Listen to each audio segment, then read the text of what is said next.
Қазақстан Астана Экспо халықаралық көрме орталығы. Дәл осы жерде ICPC World Finals, яғни спорттық бағдарламалаудан әлемдік финал. Осынау дүбірлі іс-шараның көрермені болу бақыты бұйырған менің эмоциямды сөзбен айтып жеткізу қиын.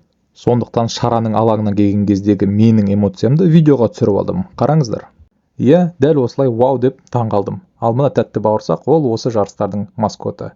Жарыста келушілерге ыңғайлы болу үшін осылай тегін тіске басар тамақтар әзірленіп қойыпты, және бұл тек қана басы. Осындай қазақ үй стиліндегі керемет демалыс зоналары да әзірленіп қойған. Қатысушылар тіпті осы жерде жатып демалып алды да. Ары қарай жарыстың бір бөлігін қазақтың қол өнеріне беріпті.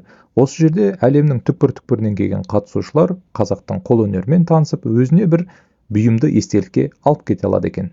Керемет. Одан бөлек Huawei мен JetBrains сияқты брендтер өздерінің көрмесін ұйымдастырып, өнімдерімен таныстырып жатты. Ал егер сіз осында келіп сәл бой жазып кішкене демалғыңыз келсе, онда осындай PlayStation VR ойындарының алаңына қош келдіңіздер.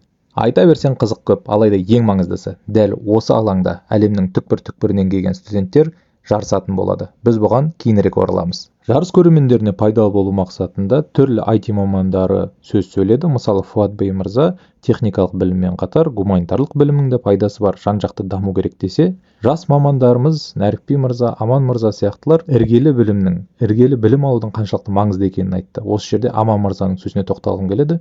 Google-да жұмыс істеп жүріп, өзінің әріптестерінен Google-ға өту үшін қалай дайындалғанын сұраған кезде, олар өздерінің елдерінде алған іргелі білімнің жеткілікті болғанын айтқан екен.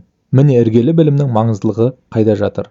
Одан кейінгі спикерлер жалпы осы ICPC жарыстарының күнделікті өмірге, IT саласында жұмыс істеуге қаншалықты пайдасы бар екенін, және де осы жарысқа қатысқан қандай әйгілі IT алпауыттар бар екенін айтып өтті. Қорыта келгенде спикерлерден керемет пайдалы ақпарат алдық, және де ресми бөлігі біткеннен кейін бейресми әңгімелесіп суретке түсуге де мүмкіндік болды. Ал мына жерде нағыз техастық ковбой және де осы жарыстардың атқарушы директоры Билл Порчер мырзаны сұхбат беруге көндіріп тұрмын. Өкінішке орай сұхбат алуға мүмкіндік болмады. Дегенмен осы қысқа видеоның өзінде Билл мырзаның қаншалықты ашық және қасына келген адаммен еркін сөйлесуге дайын екені көрініп ақ тұр. Ал енді кері санаймыз, 3, 2, 1 ресми түрде финалдық жарыстар басталды.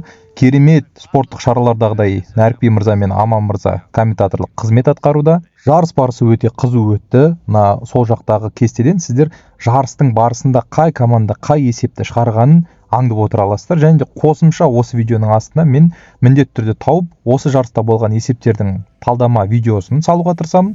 Және де осы Аман мырза мен Нәрікби мырза комментаторлық қызметін атқарған видеоны да тауып сілтемесін қоюға тырысамын. Әрине жарыс түрлі эмоцияларға толы болды. Дегенмен жарыс болғаннан кейін жеңімпаз болу керек, және жеңімпазымыз біздің шығыстағы көршіміз Қытай еліндегі Пекинг университетінің студенттері болды. Біздің отандастарымыз да жаман нәтиже көрсеткен жоқ. Тіпті осындай шараға, осындай жарысқа қатысудың өзі үлкен жетістік, үлкен жеңіс. Сонымен қатар КБТУ университетінің студенттері осы есептердің біреуін ең алғашқы болып шығарды. Ал қорытындылайық. Мен тек көрермен ретінде, сырттан бақылаушы ретінде ғана баға бере аламын. Дегенмен жарыс өте жоғарғы деңгейде керемет болып өтті деп ойлаймын. Сонымен қатар жарыстың жабылу кеші де өте әсерлі, өте жоғарғы деңгейде салтанатты түрде өтті. Ал енді мұқият тыңдаңыздар. Асықпай бір ойыммен, пікіріммен, тіпті жанайқаймен бөліскім келіп отыр. Осы жарыста мен 2 күн бойы жүрген кезде назардың әлсіз екен, төмен екен. Яғни блогерлер болсын, бұқаралық ақпараттар құралдары болсын, осы жарыстарға деген назардың төмен екені, осы жарысқа қатысып жатқан біздің отандастарымызға деген қошеметтің төмен екені байқалды. Мен басында налып бір спорттық жарыстармен салыстыру жүргізгім келген. Осындай әлемдік деңгейдегі спорт түрінен отандасымыз жеңімпаз болып келетін болса, оған қошемет көрсетіп, жаңағы көлігі мінгізіп үй беріп жатады. Ал білім ғылым саласында бұндай құбылыс байқалмайды. Осылай бір ашуланып айтқым келді, бірақ өзімді өзім тоқтаттым. Тоқтатуға мына нәрсе себеп болды. Осы жарысқа қатысып жүрген адамдар үлкен ықтималдықпен пәтерге де, көлікке де мұқтаж болмайды ау. Керісінше біз ел ретінде сол адамдардың елімізден кетіп қалмай, осы жерде жұмыс істей алатындай деңгейдегі кәсіпорындар, істей алатын деңгейдегі компаниялар ашуымыз керек, ұйымдастыруымыз керек. Біздің уайымымыз осы болу керек шығар. Осындай ой. Сіз не ойлайсыз? Пікірге жазып кетіңіз.